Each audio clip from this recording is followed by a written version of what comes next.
I remember wishing the stage lighting would just burn me away. The icy conference room in Sandton buzzed with the aftermath of my failure. Fees must fall, summer thunderstorms, load shedding. I'd survived all that. Yet there I was at the Gauteng Media Accelerator, cheeks burning, shirt sticking to my back, after stumbling over my own pitch. "Thank you, Francis," said the moderator, a dry smile hidden behind rimless glasses. Somewhere by the cappuccino machine, the last panelist already scrolled through his phone.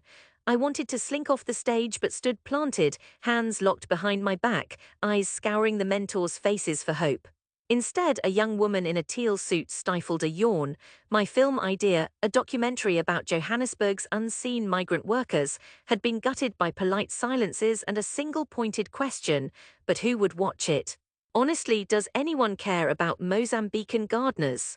I mumbled a thank you and shuffled backstage, the thudding applause reserved for others. The next candidate leapt up, bold and brash, pitching a TikTok channel on local fashion hacks. Bursts of laughter scattered the room as, behind the curtain, I sat on the floor with my back to the wall, picking at the ragged fray on my backpack strap. My lungs pressed in on themselves. Johannesburg was a city of skyscrapers and myth, but I felt tinier than a piece of broken glass caught in its pavement cracks. My brother saw the live stream back home in Diepkloof. He texted within minutes, "Saw you crashing. Aish dude, they killed you." And then 2 minutes later, Ma asked if you want to come back and take your old job at the shop. Was that it? 10 years of chasing stories, university, one viral student short film, and now this.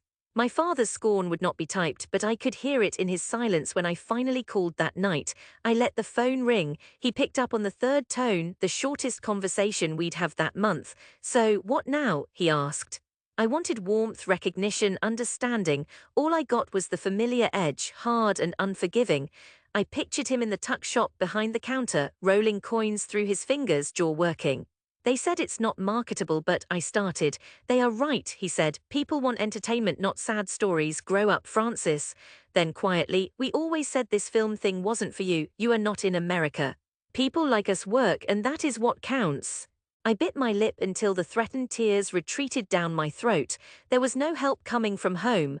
I spent the night on my friend Sarah's couch in Brixton, tossing between defeat and a stubborn little fury. Old words echoed, uncles at Sunday lunch, my mother among the simmering pots. "Look at him. He speaks English now but can't run a shop. Filmmaker, he says. Where is the job? Our Francis chasing wind, chasing nothing."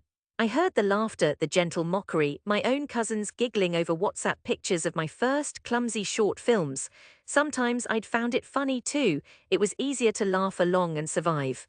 But tonight, strung with humiliation, I wanted to prove them wrong with a ferocity that surprised me. It took months. I scraped together day jobs, shooting ads for hairdressers, editing a wedding video for a distant cousin, living off fat cook and sweet tea. Sarah let me sell my documentaries at her family's spaza shop. With every rejection, I let myself feel the sting, then forced myself up off the mattress again. When I ran out of rent, I slept in my rattling 2007 Polo by the abandoned railway tracks near Newtown, waking to the city's thunderclouds and the scent of ozone on wet tar. I followed stories nobody wanted. I spent weeks with Mr. Chikondi, a cleaner from Malawi who sent all his money home. I filmed the queer archive protests at Constitution Hill, watched as police shouted at the students, and I pieced together broken camera footage that almost no one wanted to buy. But I kept at it, a little flicker refusing to go out. If I had patience, it was only because I couldn't imagine anything else. I kept notes in a battered spiral. Story must outlive the storyteller. Some afternoons my hands shook. I never let myself cry where anyone could see. Ever so slowly, things shifted. At 30, long after most of my peers had settled into steady jobs, I sold my first big film to the SABC. Transit Kingdom became a minor documentary hit, no red carpet but a late-night time slot and a ripple of critical attention, my phone filled with unknown numbers, the kind that start with +2783. After so many years being snickered at, suddenly I was advisable, sought after. Invitations trickled in, not bar invites but panels, grants, opportunities to shadow real filmmakers. I still heard the scorn at home. It was more out of habit than conviction now. My sister Nalwazi said, "At least you're not begging anymore." But my mother would still say, over curries and frown lines at family gatherings, "One day he'll come back and run the tuck shop for good." I did not. I moved through the city's palaces and hovels with my camera, learning how to speak to billionaires and bricklayers alike, never letting the old shame out of my pocket. I used the bitterness, replayed those bruising moments in Sandton and Soweto, in every over-shoulder glance of every relative who thought I was simply lazy or strange. In the middle of it, I met Tawanda, an Angolan-born fixer who knew every security guard and underground metro artist in Joburg. We spent weeks trailing Mr. Chikondi and his friends, sharing cheap beers after long shoot days. When I finally premiered The Rough Cut, it was in a shabby bar in Yeovil with the TV propped on crates and the air tasting of KFC and rain. "Not bad, Franny," Tawanda said, slapping my back. "Next time you show them." All of them's. He was right, there was a next time. It came in my 33rd year, a call from an international distributor who'd seen my last piece at Encounters. A small grant, but the kind with a plane ticket attached.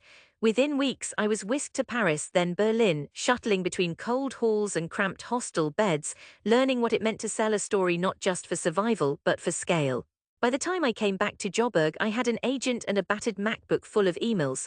For the first time, I bought my own small flat. I became the success story, not the viral Netflix kind my cousins watched, but a slow-burn South African story of stubbornness, craft, and painful humility. I didn't rush to go home. It was only after my latest documentary, Second City, a film chronicling the ordinary grandeur of migrant laborers in Johannesburg, won international acclaim, that I considered it. It was Tawanda who insisted.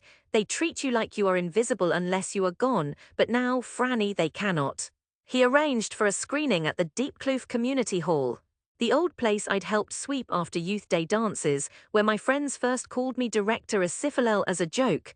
I hadn't set foot here in years. The invitation went out across WhatsApp groups and church bulletins. "Local boy to premiere international film at Hall." The wording embarrassed me, made everything sound both too big and too petty at once. The night of the screening, I kept checking my phone, fidgeting in the lot.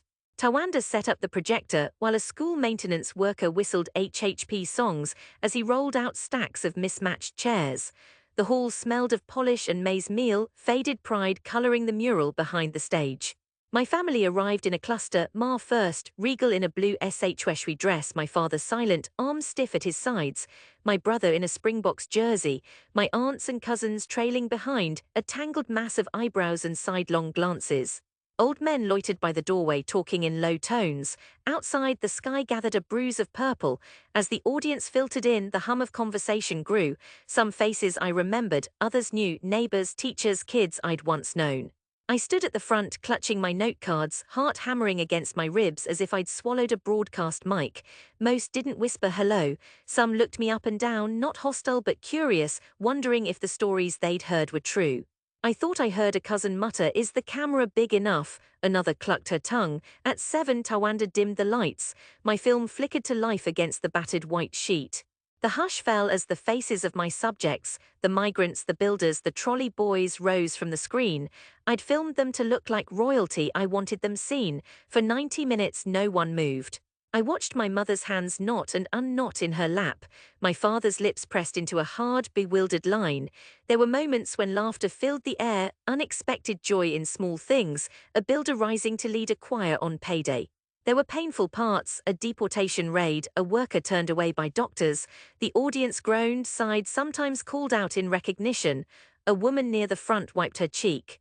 I caught my father staring at me when a shot panned across the supermarket where he sometimes bought mangoes.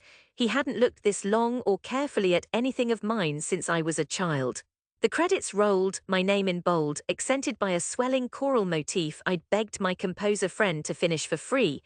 Tawanda snapped the lights back on. No thunder of applause, just the long, low hum of people sitting with something new. Then it came slow and steady, starting with a teenage girl and growing as neighbors and elders rose. My mother was on her feet first, cheeks shining. My famously stoic uncle even nodded. As people streamed up, I caught snatches of their voices. "You did this?" asked a teacher I barely remembered. "This is our story, hey. You made them beautiful." That was when my father came over. He was not a man for shows. He walked slowly, hands behind his back. For the first time in years, there was no anger, no dismissal, only an unguarded searching. "You made this, the whole thing," he said, as if needing one last confirmation. I nodded. My mouth was dry. He reached up a small, rough gesture and squeezed my shoulder. "It is good, Francis," he said, almost in a whisper. "Not perfect, not famous, just good." My family gathered around me. There was no fanfare. No sudden reversal, no movie moment hug, but the barriers, the quiet ridicule had broken. My mother stood at my side, eyes bright. A cousin grinned and clapped me on the back as she said, "So, you're not just dreaming. You showed us."